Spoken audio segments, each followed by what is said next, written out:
Andrew and Kait. Welcome to the Podshow. Yeah, thanks for having us. Cheers. Cheers. It's a cheers moment. Topo Chico did not sponsor this Podshow, but maybe one day they will. Yeah. Maybe they'll see how awesome it is, and they'll do it. Mm-hmm. Now, when you're toasting, this is a little known fact. You're supposed to make eye contact. Mm-hmm. Yep. Look in the eyes. 7 years of. Yep. Topo Chico is the perfect age. Yes. No, I'm so excited to have y'all on the show. Yeah. And partly because we're going to talk about it in a minute, your travel and what you guys do on your personal vlog and on YouTube, but also because I feel like y'all are more interesting now than I didn't know. There's things about you I didn't know, and for the fact that y'all met in Australia, but you're both from America, and that's also very interesting. Yeah. And for those who don't know, Andrew Grekoff is on the team here at XO. He's a mighty man in the media department. He does quite a bit. Most of the people here at XO wear multiple hats. I think you have a plethora of hats that you wear as well. Yep. And so you're a strong member of the team, do a lot here, and you're kind of quiet. So you won an award. We had a Christmas party, and he won an award as being the nicest guy at XO. And so it was very unassuming to think that you have this life outside of work that's jet setting and going around and having this wonderful adventure with your wife. And your wife, Caitlin, works for Visit Dallas, which I shout out. That's a shout out bell for those who are wondering. Visit Dallas, which is an amazing role as well there to kind of help orchestrate people's experience when they're coming into the city. And I want to know more about that. But welcome to the show. I want to dive into all of that. But first and foremost, kind of talk to me about your life now. Like where do you live? What's your daily life look like? Like what's going on in your world? Yeah. So we live pretty close to Dallas-Fort Worth Airport in Las Colinas area. So just in between Fort Worth and Dallas, kind of pretty close to here, probably 15 minutes. So it's super nice to have that airport so close. I think that's one thing that we really wanted to do in our life was to live close to an international airport, just so that we could, like we do on our YouTube channel, we jet set on weekends, either to we've been to Seattle, we've been to a bunch of different places over the weekends. So we try to take specific time to travel short periods of time because we live so close to the international airport, and that's been super nice. So. Yep. And I'm from Louisiana originally, and so this was just about 4 hours down the road. We moved to Texas about 3 years ago. So I've always loved the Dallas area coming here, and of course it's my favorite airport, so it doesn't hurt that we get to go there and then to easily fly to visit his family in Iowa, and then we can just go to New York for the weekend or New Orleans for the weekend. Doesn't really matter. We just have everything we want here during the week and explore the world as we go. Yeah. Again, I mean, I've seen y'all around. You're very much behind the scenes, but when I saw your YouTube content, y'all were in front of the camera. You were bringing your trips to life. It was a new experience, so it's exciting for me to get to know you. I feel like I'm getting to know you more even on this show, just kind of exploring it. So Visit Dallas, I want to just ask you a couple questions on that. Yeah. So on your daily job there, what is your role? How are you utilized at Visit Dallas, and is the city doing well? Are you finding that people are coming in and that it's a good time for Dallas, or is it just a madhouse because everyone's always moving in? Always a great time to Dallas. No, but I'm the digital marketing manager there, so I manage all of the website and content creation calendars for the city. So we exist to promote hotels stays for visitors. So we're there to give information to tourists and conventions and visitor centers, stuff like that.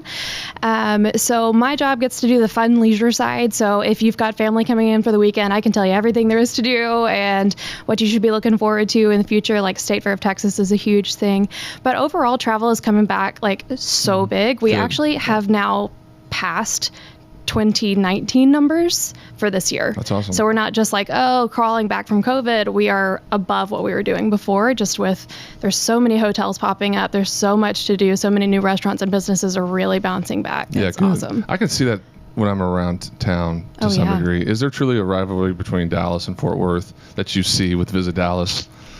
I mean, yeah, absolutely. It feels that because way. Dallas For is just Houston, better. No, Yeah, exactly. That's it's the actually we Houston. play along well, but there's definitely the Dallas Houston. So is there a version of you over in the Fort Worth, Dallas, or the Fort Worth Visitation Center? Oh yeah, killing it, running their You website. ever They're doing visit a with great them?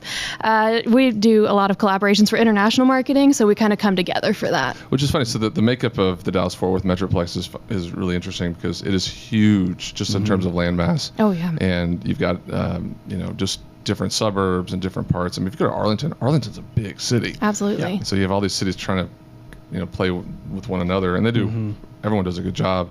But there is, if you go to Fort Worth and you talk about Dallas, it's like those guys are so snobby. You go to Dallas, it's like those guys are so country. Yeah. And so it's a funny playoff. But if you're living here, like I live in South Lake, in the middle of them, I like both. Absolutely. I go to Dallas for date nights all the time because they have fun restaurants and all these sorts of things. But you go to Fort Worth for also really cool things. And you don't have to fight for parking over there. Yeah, Yeah, true. it's getting worse, in terms of being busy as well. So that's great. I'm glad to get to know you more because I've spent more time with Andrew. I've never really sat down and had a conversation with what you do over there firsthand. So that's great. So how did you meet? I want to know the story of how you met. Well, I'm from Iowa. She's from Louisiana. We both got called to go to Hillsong College in Sydney, Australia, and there's 2 campuses there, and we both chose the city campus. So that's kind of where we didn't know each other before we came. We didn't know each other. Yeah. So technically met on Facebook through a Facebook group of incoming students. So we kind of chatted before. Yeah. I mean, This guy was trying to impress me Skype. with his love of Toms. He was like, I was the Yes. first one Oh, wow. I had more Toms than she in my did, college so to that wear was cooler. Toms. I went through a And Tom's so, phase. yeah. That's good. Good old 2011. yeah. So we just met each other. We kind of were around the same friend group, and we just kind of came closer together over that course of time. We're also studying the same thing. We're both in Hillsong College studying pastoral leadership for youth ministry. So we were both serving in the young adults, 7th graders pretty much together. So we had same stuff going on, same friends going on, same interests, and we just kept hanging out all the time. One thing led to another, and about 6 months later, this guy asked me out. Oh, wow. Yes. They had a 1-year no dating policy. Yep. And I Which was they like, changed. this is sad. And then they changed it to 6 months. And yeah, I mean, There was you cheering. can judge us because we were that Christian couple Yeah. that goes to Christian college and finds their wife. People but- did joke it's Hillsong Bridal College. Yes. That's fine. So I mean, there's Christian it mingle works. too. I mean, there's other places to meet Christians. But Absolutely, yeah. it is funny when you travel all the way around the world Yeah. to meet your spouse. Yes. That's And constantly part of the story of I met my husband in Australia. He's Iowan, Yes. but yeah. You're more likely to get a Southern accent or something like that in Yeah. Sydney, Australia, at that Bible college because there was more Americans than Australians. I would say overall. Absolutely. I lived with, I had Uruguayans Yeah. that lived with me in there, but most of the college students were Americans. So what was the draw there? What was the draw to Hillsong College? You probably have a greater story than I do. I went to a Hillsong United concert and I loved the worship. I loved, they just passed out cards right at the end of their concert. And I took one. I was right at the time of my life where I had just finished 2-year school and was like, should I go to my 4-year education or should I do something different in the gap there? So I was interested, and that's what kind of drew me. But she had 6-8 years of prayer and planning. So I'm 2 years younger, but so I was in high school when I was looking for what I was wanting to do, where I was wanting to go to college, and I knew I wanted to do something before starting the typical university. And I'm a musician. I've always played piano and sang, and so I was playing with my church band. And Mia Fields was one of Hillsong United's writers from the church in Sydney, and she was a guest musician with us for the 1 week. And so I got to talking to her, and she was like, you should really look into Hillsong College. You're really, talented, and you're really into, learning and growing your faith. So look into this maybe before you take your next step. And I looked into it and immediately felt that tug of this is what I'm supposed to do. It's awesome. Yeah. Yeah, that's good.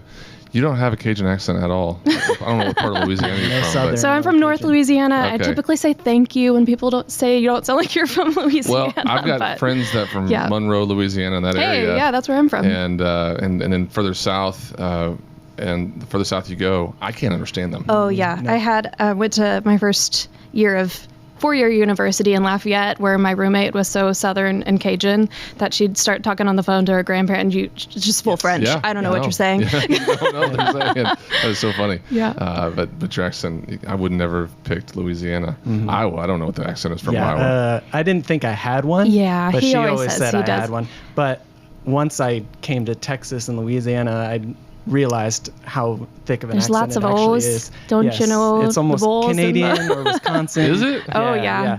So it's Lots of it's very Oyas. like dad, You betcha. Yeah. dad, and Dad. yeah, and things like that. Like it's a accentuated yeah. We're on the or whatever. podcast. Yeah, so it's just a different way of speaking, and I didn't know I had one, but I realized at some point that I did. Yeah. And it's kind of worn off, I think, a little bit more, but I still say bit. yeah. Yeah. And look it. Well, so Hillsong, I've known people they've gone to Hillsong, but I just watched. We talked about this before the show started. Just watched a documentary on Hillsong.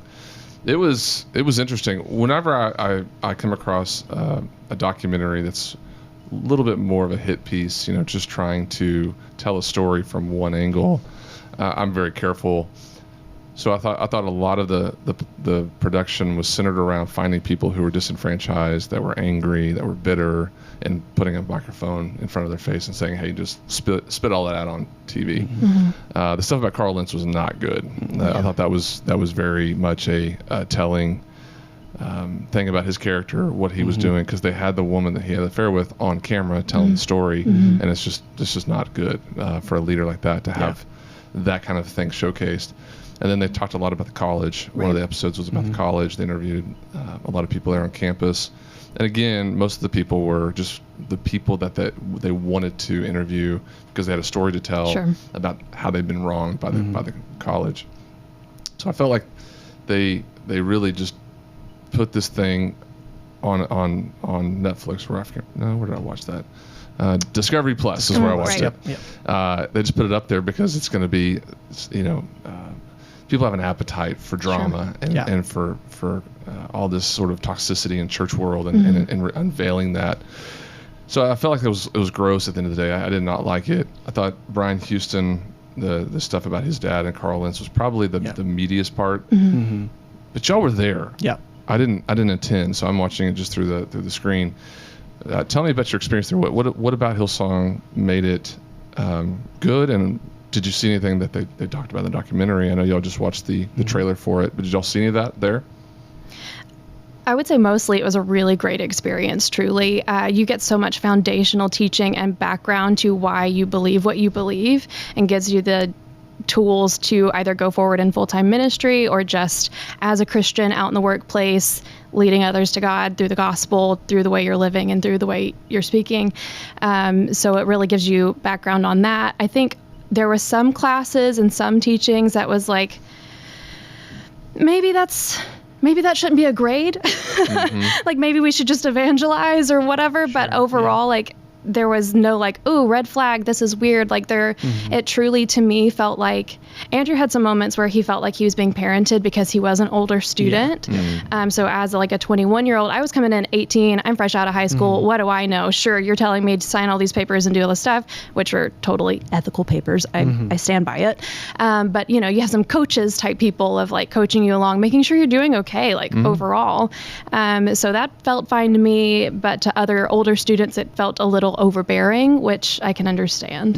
That was pretty much the only thing that I would say I wouldn't, when we were kind of talking about like if we'd ever want to go back or something like back before, like if you like ever 5-6 years ago we were talking about it, but it's like I felt like being parented a little bit just because there's so many strict, there was no drinking, no dating, no like certain things like that. It just felt, and there was sometimes when it just felt like not doing certain things would cause some kind of repercussions. but it wasn't anything extreme. More like if you didn't show up to an extra worship night in the Hills campus, which was like a 40-minute bus ride away, then it would sometimes be questioned of, well, why not? Like, you should care more, but it's like, we got to work.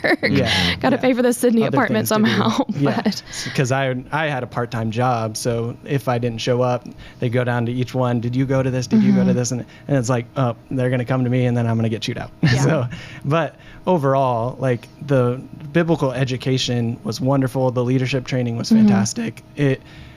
I think part of the issue that some of these students have is that they were training leaders before they really knew how to be leaders, and they trusted like student leaders to lead younger, not trained leaders. I think that causes some issue because they don't know how to lead very well. So they feel like either they're really like bad leaders that are trying to lead them, and they feel like overpowered and by the leadership. But the pastors and at least at the church that we were at, was fantastic. The pastors, the teaching, there's still some of my favorite teachers. Robert Ferguson, if you ever look up any of his stuff, one of the best teachers of all time. I think he's wonderful, and he teaches preaching classes and everything. But I think there's some students that are also new baby Christians and weren't ready for the amount of immersion that if people are like, oh, it felt like a cult. It's like, well, I grew up in church. Like, it's just, I loved being here. I loved being part of the community. And if you're not used to that level of community and that amount of people caring about you and guiding you and teaching you, then it might feel overwhelming. The narrative was a lot about how Brian Houston wanted to build an empire, and that he had this slick way of getting people to buy the music, buy merch, sign up for the college, and it was all a marketing, put people in a funnel and get them there and just sell them more, and just that's kind of the way they portrayed him, was that he came. He was doing the church there, and then he visited America and saw how everyone here was doing it, and he took that back. And like Darlene Scheck, they made her seem like she was just some actress that they hired to kind of come in and be a singer and a stage performer. I just thought that was really gross, because that's not some of my most powerful worship experiences have been at the hands of the worship leaders at Hillsong. I mean, their music changed my life. It changed the way I worship. And to discredit that somehow, I just felt like that was really not good. Like I said, if I was telling somebody, just writing a review on it, I would say overall it was just a disgusting hit piece, trying to put a stain on something that didn't need a stain on every part of it. They need to deal with the leadership issues there. There are some massive leadership issues, and there's a history there with Brian's dad that's just not good. And that's unfortunate, but for Discovery Plus to take an opportunity just to get more clicks and likes or more eyeballs on the scrone, I never liked that. And that's nothing new. And Brian, that's the thing that really gets me, is that whole scandal. And obviously his father was a pedophile, and he says that. He's said that for years. He said it on stage, and he'll denounce it as in the same sentence. He's not hiding it. Preached from the stage, said that his father was a pedophile. He knew that all the things that his father had done, and he was very clear about it overall. And it's just like they just have another opportunity to try to bring that up. Like, with obviously, the legs of another affair, it's perfect time to bring it like it's new info. It's like the leadership. The leadership does hurt, I think, the bigger you get. I think that's kind of the situation that it's like, once they started coming over here and they started having churches outside of what they could actually control and maintain and just be able to have oversight on their pastors, they kind of lost control. They lost kind of they were just giving money and just saying, here you go. In the documentary, they make it seem like Brian Houston set up Carl Lentz because Carl Lentz was getting too big and overshadowing Brian Houston. And so he wanted him to fail. He wanted him to have a moral failure. It's a very not churched approach to looking at that. But again, the only evidence they have are people that are disgruntled, or somebody that had a bad experience going, I could because of Brian's personality and because of things that he said, I really believed that he had it out for Carl because Carl was getting way too big. And they would show all these scenes of Carl speaking in front of all these audiences. Carl Lentz was a good-looking guy with a great personality and an amazing speaking style. So obviously God couldn't use that, but also Satan can use that as well. So I was floored when we watched the documentary, and so whenever I heard y'all both went to college, I was like, that's interesting. That's it's an interesting experience to have sort of firsthand knowledge on what all happened there, but also what it was like, if any of that's valid or not. And it just kind of makes me sad in general, just that these two or these leaders have hurt. I mean, just because of all this has happened and that their moral failings, it doesn't discount all of the good work that Hillsong has done over the years and all the lives that they've changed. And that just kind of makes me sad, because there's so many great pastors and so many great leaders that are still pastoring today. The pastor that's coming in to kind of be the global senior pastor is fantastic.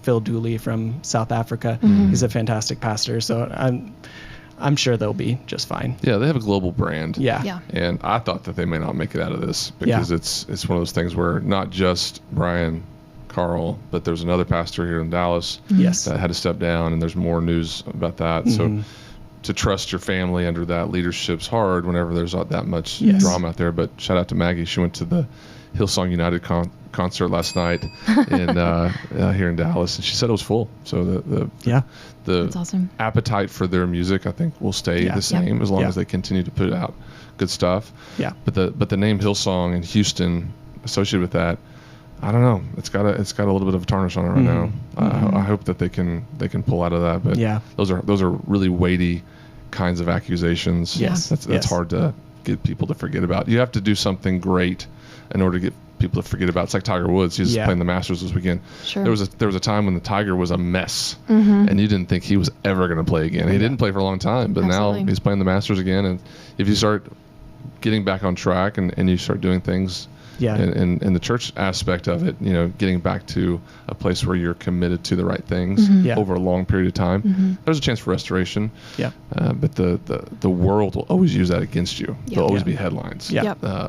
Former church pastor, former disgraced pastor, whatever they want to put on there. Right. That's always the lens that they see it through. So that's what's so hard about it, is you're giving ammo to the enemy just to use against you. Great talk about Hillsong. Okay, I want to talk shop. I want to talk shop about, because Andrew is a genius in the world of YouTube and video world, and y'all have a business doing wedding photography and wedding videos. I don't know your aspect of that world. I feel like you're a genius as well. I actually taught this guy how to video edit. I feel like you're also a genius. So I want to hear. I don't know about that. The technical background of what you're doing. I mean, I know at XO what you do, but behind the scenes, I mean, what is your company like? How do you build it? How do y'all run it together?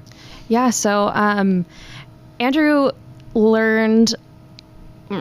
Well, I learned how to video edit in about high school, and then kept going from there as a necessity with my job. I needed to edit some videos, some social. I did a lot of social media for work for a long time, a lot of web copy, web editing, all the website management stuff. And so Andrew learned how to edit videos years ago and quickly excelled at it and way past me. He knows, how to do anything and everything you could possibly want. He's a very gifted editor. So I just let him do anything video-wise, truly. So he is the king at that. I might quickly cull through and go through some footage. I handle all of social media content creation, come up with a lot of ideas of what to do, talk about, see. I'm a planner through and through. I am wildly obsessed with trip planning. Just planning in general. You tell me you're planning to go to Starbucks, I can research the menu for you. I love research. Sometimes it's not even trips that you are planning to go on. Oh my God. It's just, I wonder what it would be like to have a trip to whatever, and you start Uruguay. planning Sure. it. We're going to Uruguay now, and I can tell you exactly how to do it in about a week. That's awesome. So that's my contribution. That's a huge skill. Yeah, that's super. We have a really nice back and forth with that kind of thing, because we have I do all the pre-work. He does all the post-work. No clue what we're doing. We're going to Paris at this date. That's all I know.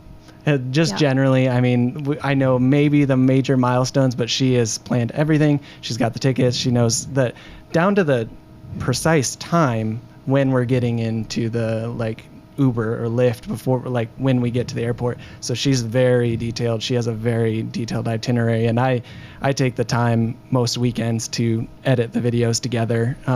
Just kind of we enjoy watching travel vloggers, and so we've tried to replicate kind of a style of that, and it's been fun. It's a learning curve. We didn't really make the channel public to friends and family for 2 or 3 months. Wanted to warm it up a little bit first. Yes, we wanted to get comfortable enough to.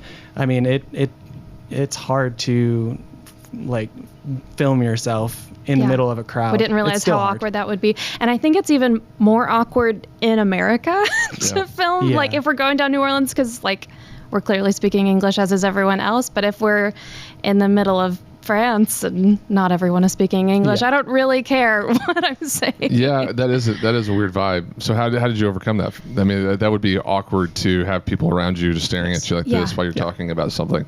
It's lots of practice, honestly. Like before we started doing it on the road or on the plane, we would awkwardly sit down in our living room and just talk to each other with the camera on. Like, okay, well, so we got this thing going on. And then a lot of times I'll like make notes or take notes of like, say if we're going to see the Champs-Élysées, like what there is to know about that and whatever. So we'll have a little bit of context so I don't just like stare at it and blabber like an idiot, but have a little bit of context of what we're looking at, so we can also share like tips or advice or things to know. So the vlog, the travel vlog, it's Andrew and Kait. Is that the the channel title? So what was your first video? What was your you might have had a first video, but what was your really like your first one that you put out there? Like, we're proud of this. This is what I want to do. Our first hit was in Finland. Yes. Our first video was in Vegas. That was our very first try. Let's just like that call one? that one a try. Why? That was our first vlog experience. Our travel vlog experience. We tried our best. We tried our best. We didn't come up with a good story. Yeah. We flew to Vegas and we knew we were just gonna try. We're just gonna do this thing and we're gonna try. And we didn't end up making any video for it because it was total randomness and just didn't work. You've got so much to work with though in Vegas. I know, right? So it's like we just got a bunch of B-roll footage and didn't get any. Will casinos let you film inside? Oh yeah, we did it anyway. Do whatever you want, pretty much.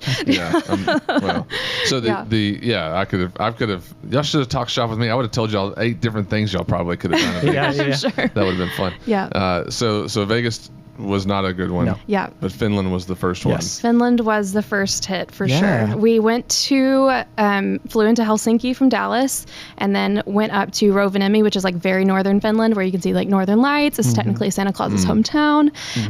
So cute stuff up there. Shout out to Santa Claus. Shout out to Santa Claus. We met him. We know him. We know him. Slow on the bell. Best Santa Claus. For crying out loud. So that one, I mean, it's just a really interesting subject, but I think you could also see with us, we had practiced a little bit more. We'd gone to like Oklahoma City and some other smaller places to like get used to vlogging more often. So we had taken a few like 24-hour trips to practice pretty much. So by the time we were there, we're quite a bit more comfortable. And then we were just so excited to be there. And I think that translated on camera as well as like, I had a moment where I was literally like staring at Santa Claus Village and I started tearing up and I'm like, what is this? But like, I just looked at it for so long on Pinterest and things because I'm such a travel planner by nature. So when you study other vloggers, because I've seen, I know some of them in real life, you know, the vloggers, and then you see them on camera, they do have to act to some degree. There has to be like the storyline. There's got to be, nobody wants to watch. There's always these Instagram stories where they're like, real life versus vlogging life, and it's something like I made the bed this morning, and then the vlogging life like, y'all, I just got to tell you that this morning I woke up and I just had this energy to make my bed, but I did it so special, and they have to have like this amazing story about how they made their bed, and those are always funny to me. But you have to do it. You have to play the YouTube game. Absolutely. Because everyone that plays it well, we talked about this, but Mr. Beast was on the Joe Rogan podcast, and he talked about how he was just obsessive about why YouTube videos made it big, why they made it viral or whatever. And so he would just obsess over the why of it. And then he started playing that game where everything from the thumbnail to the titling to everything, it makes a difference. And it totally makes a difference in the energy level. And he was saying this is also brought to you by Essential Water. The caps will roll off the table. But, he was saying that for a while he wants to make the show random. Did y'all watch this episode of Joe Rogan podcast? No. I don't think so. Do y'all know who Mr. Beast is? Yeah. Okay. Yeah. Please. My kids know he is. That's how I know. Oh yeah.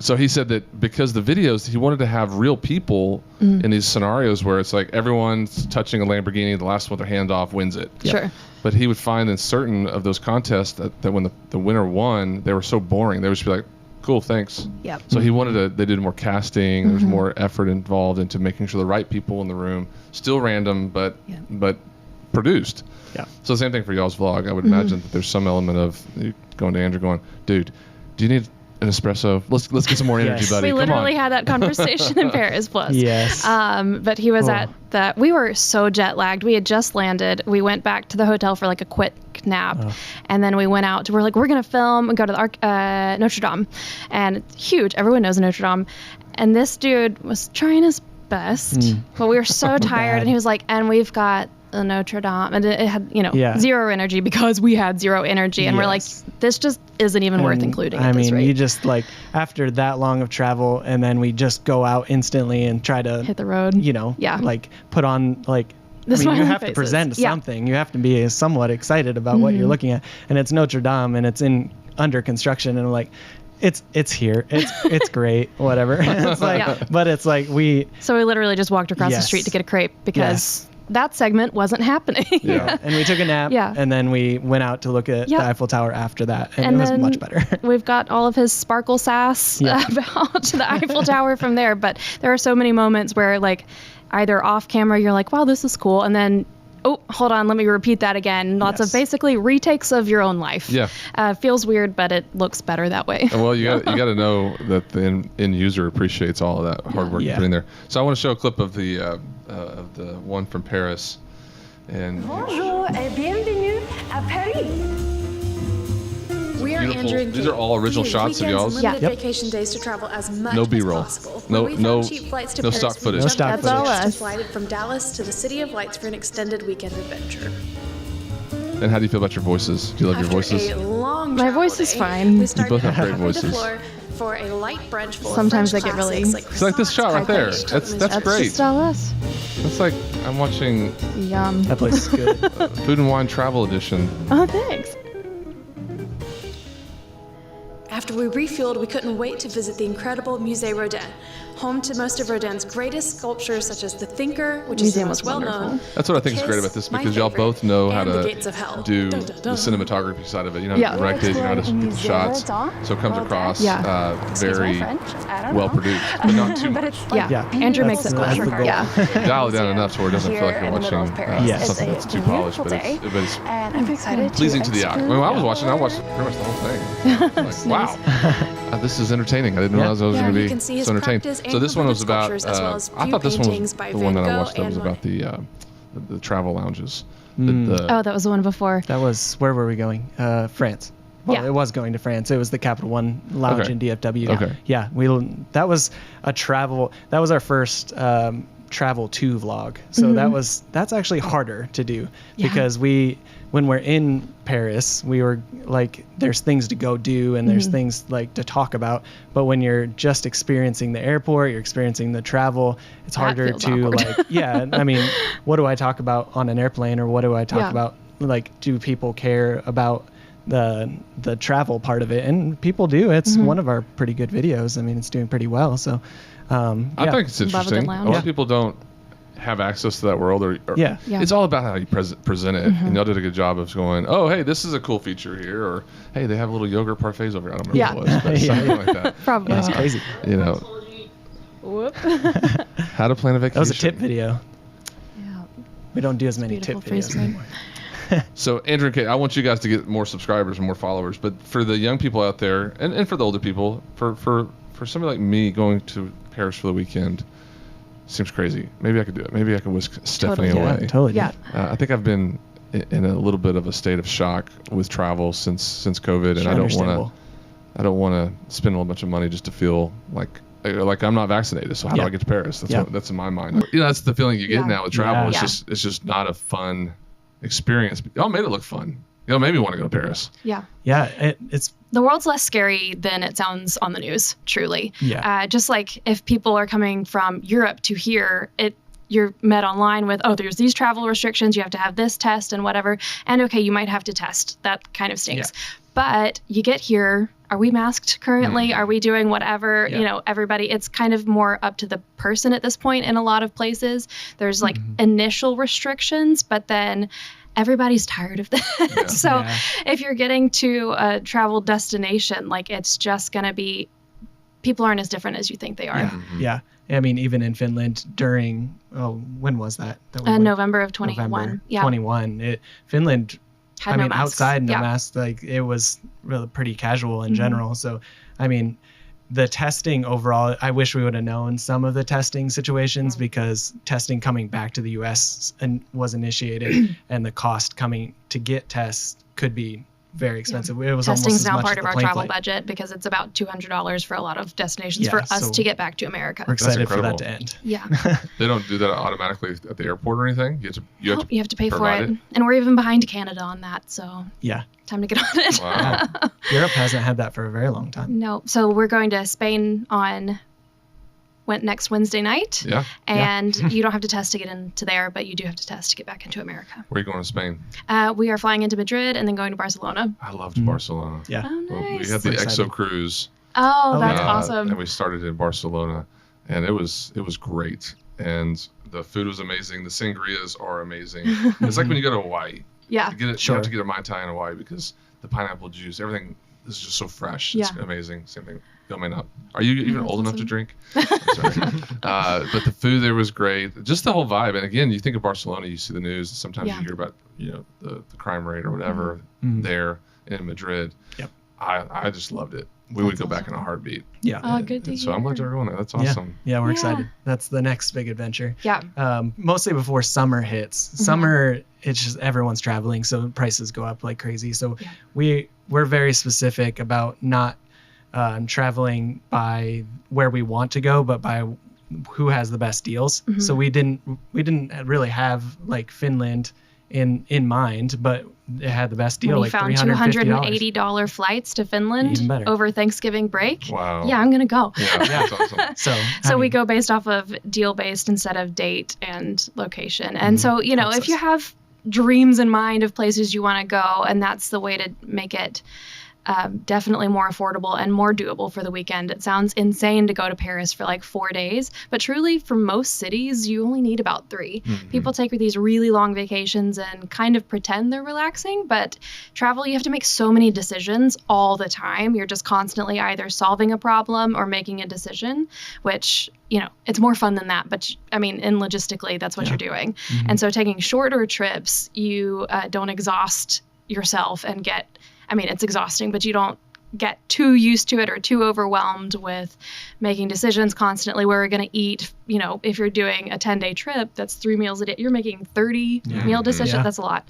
I was listening to a podcast just yesterday that was saying they were on a 9-day trip and we got so tired of eating out. And it's like, that kind of takes the joy out of travel at that rate. But doing it for the vlog and for the YouTube channel, does it take some of the joy out as well? Are you finding yourself missing the moment because you're worried about the shot? It's an in-between, I think. Yeah. Like we do try. I have a hard time probably more than she does in general, just like setting down there's always an opportunity to get B-roll. There's always an opportunity to get an extra shot, but she makes sure to hey, enjoy this a little bit. Like we're here and it's really exciting. We've got enough B-roll. Yeah, we've got enough B-roll. We've got Let's plenty. just be in the market. Yes, Yeah. so let's just enjoy it. Yeah. But because it's kind of a balance, because it's something we want to do, but it's also something that we're tasked to do. Like we're trying to build this channel and trying to grow it, so it's just part of traveling for us now. And I think how we've quickly learned to make it more enjoyable is we'll only plan 2 to 3 really technical things to do. Yeah. And then if we get to do any more, then that's just bonus points and we get to have more fun or take longer That's smart. or whatever. That's but what building I in think time. is a good solution there, because Yeah. I would probably be more like Andrew and wanting to obsess over getting the Yeah. right amount of footage and worrying that I'm gonna miss the moment. Yeah. Right. And so overdoing it instead of just having some space to enjoy the city. Yeah. Paris, for crying out loud, it's a romantic Yeah, city. yeah, yeah. Exactly. Even though you're from Iowa, you can kiss under the Eiffel Tower. Right. Come on. I mean, how exciting is that? No, that's good. You also do weddings though, right? Am I wrong on that? Don't y'all do? We used to do wedding videos. We used to do wedding videos. 'Cause Now, if this it's is the a right marriage person, ministry, so we I was just do gonna it. give a shout out there too. Yeah. And I think that's probably how and why we learned what's too much B-roll and what's not, because you're Yeah, at a wedding totally. for 12 hours at a time, and there's only so much dancing you can film. You know, So- wedding videos are the most expensive thing, Oh yeah. Oh, and I would think So that it's the most stressful thing for the videographers, because you do not want to mess up that. yeah. You don't get the wanna bride miss it. walking down the aisle, you're dead. Yeah. You're done. Ooh, you got the That mom. was always my job of Mom like, coming. I'm going to get the bride's coming down and he's going to get the groom's reaction. Yes. Because you got to have both, because you want to see both in the video. Right. And Yeah. oof, the stress of if I drop this camera or if Yeah. a battery dies or anything happens, I don't know what I'm going to do. She's up there, and I'm making sure, like, is that red light on to make sure it's recording? And it's like, I'm double checking. Yeah. it's Yeah, the stress of Yeah. it all. Yeah. It's Yeah. not So- fun. When we got married, it was in 1998. The videographer, his name was I don't want to tell his name. He was a friend of my wife's parents. Great guy, but he kind of did it on the side. And this was way before technology was advanced. So our first video was on VHS, right? Sure. And we had to transition it over to a DVD at some point. But it was just awful. It was just, every part of it was awful. Just the transitions and him trying to make it fun. Yeah. You know, some of the techniques you could do back then.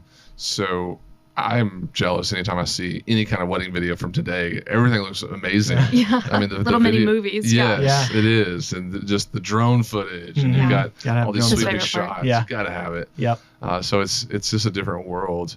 But I would still say that if you don't know what you're doing, you can ruin the moment very Yes. quickly Yeah. for somebody's important day. So Yeah. that's good. I would rather be vlogging. Yeah. than travel It's a little videos. less Same. stressful. Yeah. Yeah. So Andrew's on the team here, and a lot of times he probably tells you this. I go in there and go, okay, my dad's going to do an end times video. Yep. This is the teaching. What do we title it? How do we make this thing seem like it's YouTube worthy? Yep. So that's why I call him a genius, because he knows a lot about the way to get the maximum impact for the videos that we do on the marriage side and on the end time side. Yeah. The end time side of what we do, what my dad does, is kind of a curveball for the team sometimes, because they're cranking out conferences, they're doing stuff for EXO now, they're doing stuff for the EXO Marriage YouTube channel, and then it's like the Antichrist is coming. Yep. And how do you pivot off of what Keep you're your marriage doing? alive until then. Yeah, Yeah, exactly. right. But pull out all the hearts and put in all the fire and Uh-huh. stone.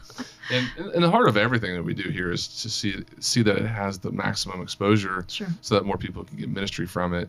But on YouTube specifically, you got to design it a certain way, just like y'all are doing. So that's kind of the fun part for me sometimes, is Yeah. just figuring out how to change certain things so that more people see it. Yeah. Yeah. And That's the part I literally have to look away on, because he knows what works on YouTube and I cannot stand the way it looks. yeah. It's, Doing like Instagram curation and everything's got to be like beautiful and like really aesthetic. And then he's coming up with these big, almost Comic Sans type letters. And is this worth it or whatever Yeah. nonsense? And YouTube is its own. he'll make his thing. own thumbnails and he'll be like, what do you think? And I'm like, just put it up. Just Yep. don't ask me.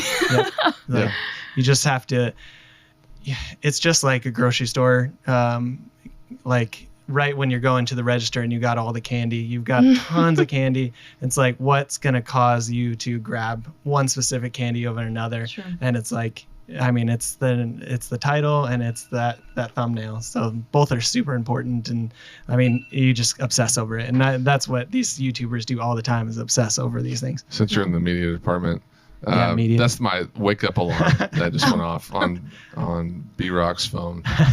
So shout out to B-Rock, because we're in a B-Rock. Masters hat. Shout out. The Masters is on this weekend. Yeah, we're having a watching party. Yeah, little bit Nice. little tomorrow. putting contest tomorrow. Yeah, Nice. Is Andrew a golfer? I've done it a few times, but no. He can go with his brother, but Yeah. I just learned that he's sassy after dark. Yep. Oh my So gosh. I don't After hours I don't Andrew. know this. he's the sassiest man alive. It's so snarky. Yeah. So snarky. I think everybody thinks I'm super quiet, and then when I say something snarky or whatever, it just surprises them. Your award that you mentioned earlier was correct. He is the nicest man. Like, truly, if people are like, what is he like? I'm like, he, like, genuinely, even being married to him, being with him for so long, he is so nice. Like, at his core, he's a very nice, kind human. Oh. But he's not a huge talker, and so people just think like that's all he is just nice. And this guy's got some snarky takes or sassy opinions, and that's if you're close enough, sarcasm you get to see is my it. love language. Oh yeah. So but so from 9 to 5, you don't get that from him. Right. Yeah. So it's what's even more amazing is that he can turn that off and on. Sure. Because I would have way too many times during the day where I would want to make a snarky comment. Yeah. I do, just because I enjoy it. You have to be careful with sarcasm and snark because there's a fine line between funny and insulting. Yeah, right. I mean, it's a fine line. In our marriage, both Stephanie and I are both sarcastic. Nice. I think it was the other day. Our kids, because we're sarcastic, our kids are sarcastic, and it just got mean. Like, just all of a sudden it was fun, and then all of a sudden it was like too far. Yeah, too far. So Stephanie was like, "We got to cut this out." And I don't know how to. I don't know how to. The sense of humor is what it turns into a roast. It does. But it's probably not good for the psychology of my 8-year-old. But he's one of the best ones at it. Yeah. He's awesome at it. That's funny. We had the mediation certification course this morning. That's why I wanted this work a little more fancy this fine Thursday, and you were there, and I opened it up, and I'm not necessarily an extrovert. I'm more of an introvert. So whenever I'm talking or whatever, I have to turn it on. But do y'all find like that's a natural state for y'all? Was that what being on camera? Because you feel natural. We are both introverts. I am very, very much an introvert. I am totally fine with being social and nice and like what's to driving you to get do to know that? people. That's not introvert behavior. I see. Okay. I've also always done music, like I mentioned earlier, and being on stage, being on camera has never been an issue. People think that's like a really extrovert thing to do. That's the least personal thing you can do is talk to a machine or be on stage away from thousands of people. But you're putting yourself out there for people But to I don't see. have to talk to you one-on-one. Still, the maybe it's privacy more than it is being an extrovert, because I'm just a very private person. But also, I'm not always comfortable. I don't do a lot on Instagram. I feel like I need to do more, but it's just not my personality to open up the app and be like, yo, what's up, guys? Just hanging out today. Wanted to talk to you for a minute. Maybe that's just because I'm wired differently in how I want to communicate. But being on camera, I'm much more comfortable being behind the scenes than in front of people, just naturally. Doing the pod show, doing this sorts of things. I like it. I enjoy it. I want to do it. But this is not my comfort zone. So I want to get outside my comfort zone. That's why I'm doing it. So I just wanted to know if this was outside your comfort zone, something that you were born to do or something that you've kind of grown to love. Yeah. It was really one of those things that we just have everything but being on camera. Like I edit, she plans, she does travel and tourism marketing. So it's like we had everything to make a travel vlog. We watched them all the time. So it's like we had everything what we're doing, but being on camera. Yeah. So it's like if that's the only thing we have to learn and that's the only thing we have to try to push ourselves to be, that's what we're going to do, like to do this. And that's why we kind of started doing it. And it's a bit of curation as well. Same thing with like what social always is you want to present XYZ. So that's what I'm going to show you. I'm not going to show you Andrew sleeping with his mouth open on the plane because that's what he does.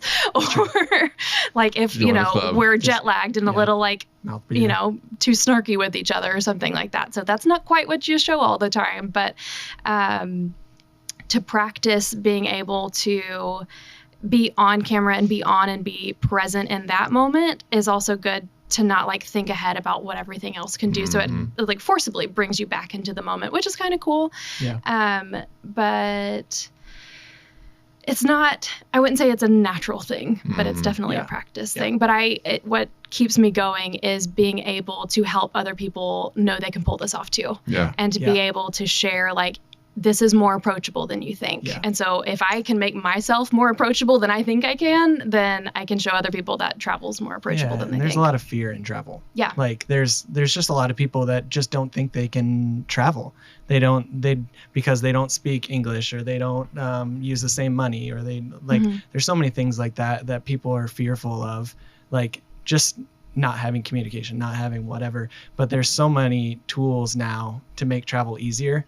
I mean, you can use Google Translate. You can, there's, Google Lens will actually take a picture of a menu and translate it into English and just show you exactly what it is. I mean, you can go to your bank accounts online. You can go everything. I mean, there's not as much to worry about. Like we use WAG for our dogs while we're away. Trusted house sitters too. Yeah, trusted house sitters too. And it's just, we can monitor our pets from Paris, and that's where technology is taking it to be much easier. Yeah. And I mean, we have random people come stay at our house while we're gone to watch our. They've been background checked. Yeah, but that's what trusted house is. You go to Harry Hines and just pull a few random people off the street. Yeah. Make a sign, watch my dog. Kind of. I'm a little I get a little insecure about it, but it's like they have good reviews. I mean, we make sure that like their application process is great, and they just, most of the time they're retired and they just take care of the dog, and while we're like tripping for the weekend. So super fun. That's probably outside my comfort zone too, but I do think y'all are inspiring a lot of people. I'm so proud of the channel y'all have put together. I'm so excited to see it. I was excited to talk to y'all today about it because I feel like it is it's going to inspire people to travel, but it's also going to inspire people to do kind of what you're doing, which is start to get out there and start talking about their travels and putting stuff out there. The YouTube space is endless. I mean, you can find your own tribe. You can build your own little community on YouTube, and it's so big and so expansive that anyone can do it. Yeah. But I think y'all are doing it the right way, and y'all's message is good, and y'all do a good job jumping and dancing and explaining things very well. I just give you all sorts of kudos.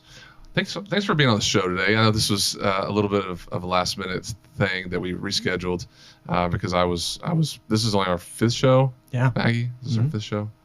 Yep. So this is nice. Yeah, we're working on the kinks. I feel like this is one of our best ones yet. Yeah, thanks. It's been fun. Thanks for having us. Yeah. It was a good chat. We enjoyed it. Good talk with you. Yeah, really do encourage everyone out there listening, everyone watching, to subscribe to their channel. You'll love the content, and of course, subscribe to all of our XO marriage stuff too, because Andrew's fingerprints all over that as well. Yep. We'll see that one grow. That's all of them. That's super fun. Thanks to our non-sponsors, Topo Chico and Essential Water. Yeah, right. We'll see you next time.